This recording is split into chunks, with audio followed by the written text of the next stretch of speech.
Hello అండి, అందరికీ నమస్కారం. తెలంగాణ మున్సిపల్ కార్పొరేషన్ ఎన్నికల్లో కాంగ్రెస్ పార్టీ చాలా పెద్ద ఎత్తున గెలిచిందని చెప్పుకుంటుంది. కానీ ఇక్కడ కొన్ని డేంజర్ బెల్స్ ఉన్నాయి. నిజంగా జెన్యూన్ కంటెంట్ని మనం చెప్పే ప్రయత్నం చేద్దాం, వాస్తవాలని చెప్పేటువంటి ప్రయత్నం చేద్దాం. నాకు కావాల్సిందల్లా మీ లైకు, మీ కామెంటు. జెన్యూన్ కంటెంట్ అనిపిస్తే మీ ఫ్రెండ్స్ గ్రూపులో షేర్ చేసే ప్రయత్నం చేయండి. మీ కామెంట్ని చెప్పండి, దాన్ని కూడా నా ఆలోచనతో యాడ్ చేసుకుంటాను. సరే, ఇక కంటెంట్లోకి పోయినప్పుడు నిజానికి కాంగ్రెస్ పార్టీ వైపు నుంచి చూసినప్పుడు ఇది చాలా పెద్ద విజయంగా కనపడుతూ ఉంటుంది. ఎందుకంటే పచ్చడి మెతుకులు తింటున్నప్పుడు, కూరగాయల భోజనం దొరికితే చాలు అనుకుంటున్న పరిస్థితిలో ఉన్నప్పుడు డైరెక్ట్గా బిర్యానీ ప్యాకెట్ దొరికిందనుకోండి, ఆ బిర్యానీలో ఏ మసాలా వాడారు, డాల్డా వాడారా, నెయ్యి వాడారా అన్నదానికంటే ముందు బిర్యానీ దొరికింది. ఇన్నాళ్ళుగా మనకు దొరకదు అనుకున్న బిర్యానీ దొరికింది కాబట్టి వాళ్ళకి ఆనందమే. ఇప్పుడు కాంగ్రెస్ పార్టీ కేడర్లో ఆనందం మామూలుగా లేదు. ఎందుకంటే డైరెక్ట్గా కాంగ్రెస్ పార్టీ 66 మున్సిపాలిటీలు గెలిచింది, 4 కార్పొరేషన్లు గెలిచింది. ఇక మిత్రుల సహాయంతో ఇంకొక 2 కార్పొరేషన్లు, తర్వాత మున్సిపాలిటీలో కూడా ఇంకొన్ని హంగ్ వచ్చిన వాటిలో సహజంగా అధికార పార్టీకి అడ్వాంటేజ్ ఉంటుంది కాబట్టి ఇంకొన్ని మున్సిపాలిటీని కూడా కైవసం చేసుకుంటుంది. ఇప్పుడు దాదాపు ఒక 10 ఏళ్ళుగా కాంగ్రెస్ కేడరు లోకల్ పదవులకు దూరంగా ఉంది. 2014లో తెలంగాణ వచ్చింది. మామూలుగా కాంగ్రెస్ అనుకుంది తెలంగాణలో ఖచ్చితంగా అధికారం వస్తుందని అనుకుంది. కాంగ్రెస్ అధిష్టానం అదే ఆలోచించుకుంది. తెలంగాణ ఇవ్వటం వల్ల ఆంధ్రప్రదేశ్ రాష్ట్రంలో నష్టం జరిగింది, కానీ తెలంగాణలో మాత్రం అధికారం నిలబడిద్ది అనుకున్నారు. అప్పటి వరకు కాంగ్రెస్ పార్టీ అధికారంలో ఉంది ఉమ్మడి రాష్ట్రంలో. కానీ తెలంగాణ ఇవ్వటం వల్ల తెలంగాణలో బెనిఫిట్ జరిగిద్ది, ఆంధ్రప్రదేశ్లో నష్టం జరిగిద్ది అనుకున్నారు. కానీ అనుకున్న తెలంగాణలో అధికారం రాలేదు. నిజానికి తెలంగాణ ఇచ్చామన్న పార్టీ కాంగ్రెస్ అయితే, తెలంగాణ తెచ్చామన్న పార్టీ టీఆర్ఎస్. తెచ్చిన వాళ్ళకే ఓటేశారు తెలంగాణ ప్రజలు, కేసీఆర్కే పట్టం కట్టారు. తర్వాత కాలంలో కాంగ్రెస్ పార్టీ అనుకుంటుంది, సరే ఇవాళ రాకపోయింది, రాబోయే కాలంలో మనకే అధికారం వస్తుంది, కేసీఆర్కి ప్రత్యామ్నాయం మనమే కదా అని అనుకున్నారు. కానీ కాలక్రమంలో క్రమంగా విజయ అవకాశాలు కాంగ్రెస్ దూరం అవుతూ వచ్చింది. ఎన్నిక ఏదైనా సరే అధికారంలో ఉన్నటువంటి టీఆర్ఎస్ఏ గెలుస్తూ వచ్చింది. సెకండ్ టైం ఎలక్షన్స్లో కూడా 2018 అసెంబ్లీ సార్వత్రిక ఎన్నికల్లో కాంగ్రెస్ పార్టీ కేవలం 19 స్థానాలకే పరిమితం అయిపోయింది. 119 స్థానాల్లో కేవలం 19 స్థానాలకి మాత్రమే కాంగ్రెస్ పార్టీ పరిమితం అయిపోయింది.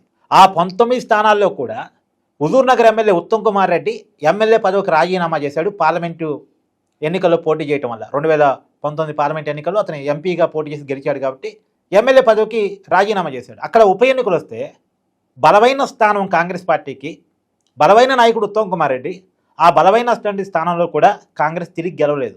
అప్పటి టీఆర్ఎస్ పార్టీ గెలిచింది హుజూర్ నగర్లో. అప్పటి నుంచి మొదలు పెడితే కాంగ్రెస్కి వరుస ఓటములు. కాంగ్రెస్ పార్టీకి మిగిలింది 18 మంది ఎమ్మెల్యేల్లో 13 పార్టీ మారారు. కాంగ్రెస్ చేతిలో చివరికి మిగిలింది 5-6 మంది ఎమ్మెల్యేలు మాత్రమే మిగిలిపోయారు. తర్వాత తెలంగాణలో అనేక ఉప ఎన్నికలు వస్తే ఏ ఉప ఎన్నికలు కూడా కాంగ్రెస్ పర్ఫార్మెన్స్ మరీ దారుణం. డిపాజిట్లు కూడా రాని పరిస్థితి. దుబ్బాక కావచ్చు, హుజూరాబాద్ కావచ్చు, మునుగోడు కావచ్చు, నాగార్జున సాగర్ కావచ్చు, ఎక్కడ ఎన్నిక జరిగినా కనీసం గెలవటం అనేది పక్కన పెట్టి, నెంబర్ 2 అనేది పక్కన పెట్టి డిపాజిట్ కూడా రాని పరిస్థితి కాంగ్రెస్ పార్టీది. కాంగ్రెస్ ఎమ్మెల్యే కోమటిరెడ్డి రాజగోపాల్ కాంగ్రెస్ పార్టీకి ఆ పార్టీ ద్వారా వచ్చినటువంటి ఎమ్మెల్యే పదవికి రాజీనామా చేసి బీజేపీలో చేరి బీజేపీ నుంచి పోటీ ఇచ్చాడు. అక్కడ కాంగ్రెస్ అభ్యర్థి డిపాజిట్ కూడా రాలేదు ఆ ఎన్నికల్లో, ఆ ఉప ఎన్నికల్లో. ఆ పరిస్థితిలో కాంగ్రెస్ పార్టీ పడిపోయింది.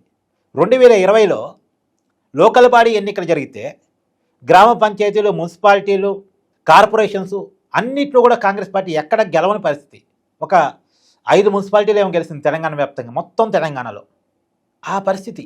దాదాపు 130 మున్సిపాలిటీ కార్పొరేషన్లో ఒక 5 మున్సిపాలిటీలు కాంగ్రెస్ పార్టీ గెలిచింది ఆ రోజు. మొత్తం టీఆర్ఎస్, కొద్ది గొప్ప బీజేపీ కూడా పెద్దగా లేదులే లోకల్ బాడీలో, మొత్తం టీఆర్ఎస్ ఆ రోజులు. తర్వాత కూడా అసలు బీఆర్ఎస్ కాకపోతే ఆప్షన్ బీజేపీ తప్ప కాంగ్రెస్ కాదు అనుకునే పరిస్థితి.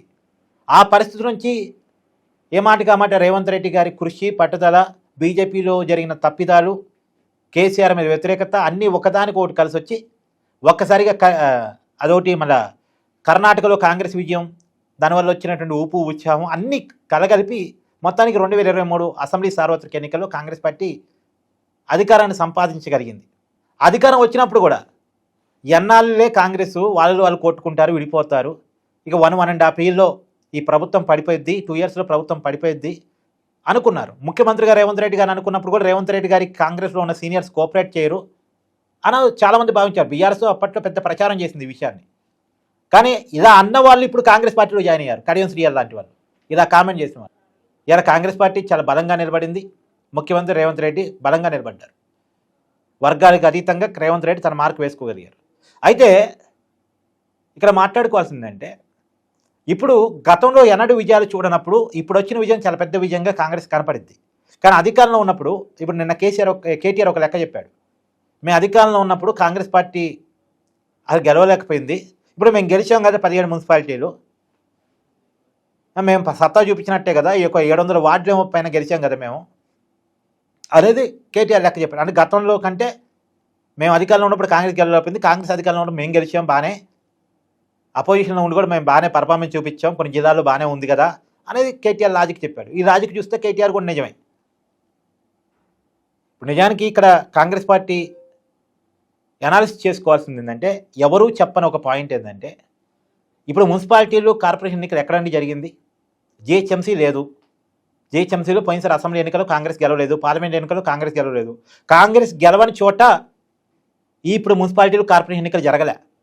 కాంగ్రెస్కి 65 స్థానాలు ఎక్కడైతే వచ్చాయో సిపిఐతో కలిపి అక్కడే జరిగినాయి కార్పొరేషన్ ఎన్నికలు, మున్సిపాలిటీ ఎన్నికలు. ఇక్కడ నిజానికి కాంగ్రెసే గెలవాలి. ఇక్కడ బీఆర్ఎస్ అసెంబ్లీ ఎన్నికల్లో ఇప్పుడు ఈ ప్రాంతాలు ప్రాతినిధ్యం చూపించలే. నల్గొండ, ఖమ్మం, వరంగల్, కరీంనగర్, నిజామాబాదు, ఆదిలాబాదు. ఇక్కడ కనీసం నిజామాబాదు, ఆదిలాబాదు, కరీంనగర్ ఇక్కడ బీజేపీ పర్ఫార్మెన్స్ ఏమైనా ఉందేమో తప్ప బీఆర్ఎస్ పర్ఫార్మెన్స్ ఏమీ లేదు నిజానికి. కానీ ఇవాళ చూడండి బీఆర్ఎస్ పర్ఫార్మెన్స్ ఉంది, కాంగ్రెస్ పర్ఫార్మెన్స్ తగ్గింది. అధికారం ఉన్నారు కాబట్టి కాంగ్రెస్ గెలిచి ఉండొచ్చు కాక మేజర్గా, కానీ బీఆర్ఎస్ పర్ఫార్మెన్స్ పెరిగింది, కాంగ్రెస్ పర్ఫార్మెన్స్ తగ్గింది. ఇప్పుడు జిహెచ్ఎంసీలో అది వేరే విషయం, జూబ్లీహిల్స్లో గెలుపు మంచి గెలుపు. ఎందుకంటే కాంగ్రెస్ అసెంబ్లీ ఎన్నికల్లో, పార్లమెంట్ ఎన్నికల్లో సత్తా చాటని చోట జూబ్లీహిల్స్ ఉప ఎన్నిక జరిగితే ఆ ఉప ఎన్నికల్లో కాంగ్రెస్ పార్టీ గెలిచింది. అధికారం ఉండి అడ్వాంటేజ్ తీసుకోవచ్చు కాక, కానీ గెలిచింది. బీఆర్ఎస్కి సింపతి ఉండాల్సిన చోట కాంగ్రెస్ గెలిచింది. అంటే మళ్ళీ కంటోన్మెంట్ గెలుపు కూడా మంచి గెలుపు. మంచి గెలుపుగానే చెప్పాలి. కానీ ఇప్పుడు మంచి గెలుపు ఏం కాదు ఇది, కానీ చాలా డేంజర్ బిల్స్ ఉన్నాయి. అంటే కాంగ్రెస్కి అధికారం ఇచ్చినటువంటి ప్రజలు ఇప్పుడు కాంగ్రెస్ను వ్యతిరేకిస్తున్నారు. ఏంటంటే వాళ్ళు అంచనా వేసుకుంది 75 అన్నారు, 85 అన్నారు, 90 అన్నారు. రేవంత్ రెడ్డి గారి టేబుల్ మీద 75 స్థానాలు తగ్గకుండా వస్తాయని చెప్పేసి రిపోర్ట్ ఉంది. ఉందో లేదో వాళ్ళకు తెలుసు, కానీ రియాలిటీలో 66 కాడ అయిపోయారు. సరే అంగొచ్చిన చోట మళ్ళీ కాంగ్రెస్ పార్టీ లీడ్ తీసుకోవచ్చు కాక, కానీ 66 నిక్కచ్చి 66 నిక్కచ్చి. మిగతా చోట ఎందుకు ఓడిపోయింది ఈ పార్టీ? ఇప్పుడు కాంగ్రెస్ పార్టీ తనకు తాను రివ్యూ చేసుకోగలగాలి. మంత్రులు ఇంత దృష్టి పెట్టారు, ముఖ్యమంత్రి ప్రచారం చేశారు, చాలా టార్గెటెడ్గా పనిచేశారు. అధికారం వచ్చి 3-4 సంవత్సరాలు గడిచిపోయారు, 2 సంవత్సరాలే గడిచిపోయింది. అంత తీవ్రమైన వ్యతిరేకత ఉండకూడదు. రెండోది కొన్ని పథకాలు అయితే అమలు చేశారు, అసలు ఏం అమలు చేయకుండా ఏం లేరు. అయినా సరే వ్యతిరేకత ఉంది అంటే ఎక్కడ పొరపాటు ఉంది అంటే కాంగ్రెస్కి అధికారం ఇచ్చినటువంటి రైతాంగం, కార్మికులు కాంగ్రెస్ను వ్యతిరేకిస్తున్నారు. కొంత మహిళల్లో సాటిస్ఫాక్షన్ లెవెల్స్ ఉన్నాయి కాబట్టి ఇంకా కాంగ్రెస్ గెలుపు చూస్తుంది. కానీ మహిళల్లో కూడా సాటిస్ఫాక్షన్ లెవెల్స్ లేకపోతే, మహిళల్లో సాటిస్ఫాక్షన్ లెవెల్ ఉండటానికి ఏంటంటే ఫ్రీ బస్సు, చీరల పంపిణీ సరిగా జరగటం, తర్వాత 200 యూనిట్ల విద్యుత్తు ఫ్రీగా ఇవ్వటం, గ్యాస్ సిలిండర్లు, ఇవి కొద్దిగా మహిళలను ఆకర్షించిన మాట వాస్తవం. అదిగాక కొంత డబల్ బెడ్రూమ్లు ఇవ్వటం, ఇందిరమిల్లు, ఇవి కొంత మహిళల ఓట్ బ్యాంకును స్టాండర్డ్గా కాంగ్రెస్ వైపు కాపాడిన మాట వాస్తవం. మహిళల ఓట్ బ్యాంక్ వల్ల ఇంట్లో వాళ్ళ ఓట్ల బ్యాంక్ కూడా కాంగ్రెస్ వైపు వస్తాయి. అందులోనూ రేషన్ కార్డుల పంపిణీ అన్నిటికన్నా ఎక్కువ ఎప్పటి చెప్తుంది రేషన్ కార్డుల పంపిణీ. దీనివల్ల కాంగ్రెస్కి అడ్వాంటేజ్ ఉన్నమాట వాస్తవం. కానీ అదే క్రమంలో కాంగ్రెస్కి డేంజర్ వెలిసిందంటే కాంగ్రెస్ మీద రైతాంగం తిరగబడుతుంది. కారణం రుణమాఫీ సరిగ్గా జరగలేదు, రైతు రుణ భరోసా టైం టు టైం పడట్లేదు. అండ్ దెన్ బోనసులు కూడా, ఇప్పుడు బోనసులు అంటే సంక్రాంతికి కొన్నారండి వడ్లు, ఇప్పుడు ఫిబ్రవరి నడుస్తుంది, ఫిబ్రవరి మిడిల్ నడుస్తుంది, ఇంతవరకు బోనసులు పడలే. వడ్లు కూడా నెల అవుతున్నా కానీ బోనసులు పడలే. ఇది సెమీ అర్బన్లో రైతాంగం ఉంటుందిగా. సరే కార్పొరేషన్స్లో అంటే రైతాంగం ఓటింగ్ తక్కువ అనుకున్నా, సెమీ అర్బన్స్లో రైతాంగం ఓటింగు ఉంటుంది. ఇప్పుడు ఆ ఎఫెక్ట్ కాంగ్రెస్ మీద గట్టిగా పడుతుంది. సరే ఇప్పటికి అధికార పార్టీని కాదని వాళ్ళు ఓటు వేయరు కాబట్టి తిట్టుకుంటున్నాం, నయానో భయానో బత్తో డబ్బులో అధికారమో అన్నీ కలిపి కాంగ్రెస్ ఓటు పడుతుంది. కానీ రేపు అసెంబ్లీ ఎన్నికలు ఇలా పడదు, ఇలా పడే అవకాశం ఉండదు. నేను చెప్తున్నా కదా, 40 చోట్ల కాంగ్రెస్ ఎమ్మెల్యేల మీద తీవ్రమైన వ్యతిరేకత ఉంది. ఇప్పటికిప్పుడు ఎన్నికలు జరిగితే 40 మంది ఎమ్మెల్యేలు ఓడిపోతారు. ఇది కాంగ్రెస్కి అధికారం ఇద్దామా కాదా అనేటువంటి ఎన్నిక కాదు కాబట్టి సరిపోతుంది. కానీ అధికారం ఇద్దామా వద్దా అనే ఎలక్షన్ అయ్యి ఉంటే రేవంత్ రెడ్డి గారి ప్రభుత్వం ఓడిపోవటానికి అవకాశం ఉంది. దాన్ని సమీక్ష చేసుకోవాల్సిన అవసరం ఉంది రేవంత్ రెడ్డి గారు. ఇంకా విషయం ఏంటంటే, రేవంత్ రెడ్డి గారు అదృష్టం కొద్దీ, కాంగ్రెస్ అదృష్టం కొద్దీ కాంగ్రెస్ మీద వ్యతిరేకత బీఆర్ఎస్కి అనుకూలతగా మారట్లే. కేసీఆర్ బయటికి రాకపోవటం, కేటీఆర్ సరిపోకపోవటం, హరీష్ రావుని మెదక్ జిల్లాకే పరిమితం చేయటం, ఇటు రకరకాల కారణాల వల్ల కాంగ్రెస్ మీద ఉన్నటువంటి వ్యతిరేకత బీఆర్ఎస్ అనుకూలతగా మారట్లే. బీజేపీ ఏమో వర్గాలతో కొట్టుకుంటా ఉంది. వాళ్ళ పర్ఫార్మెన్స్ వాళ్ళు బాగాలేదు, వాళ్ళ పార్టీని వాళ్ళు సరి చేసుకోలేకపోతారు. ఇలా పెద్దగా ప్రత్యర్థులు సరిగా లేకపోవటం వల్ల కాంగ్రెస్కి అడ్వాంటేజ్, రేవంత్ రెడ్డి గారికి అడ్వాంటేజ్ అవుతుంది. రేపొద్దున ప్రత్యర్థులు జాగ్రత్త పడ్డారు అంటే అది మొత్తానికి ఇబ్బంది వస్తుంది. సో ఈ ఫలితాల వెనకాల ఉన్న డేంజర్ బెల్స్ని కాంగ్రెస్ గమనించాలి.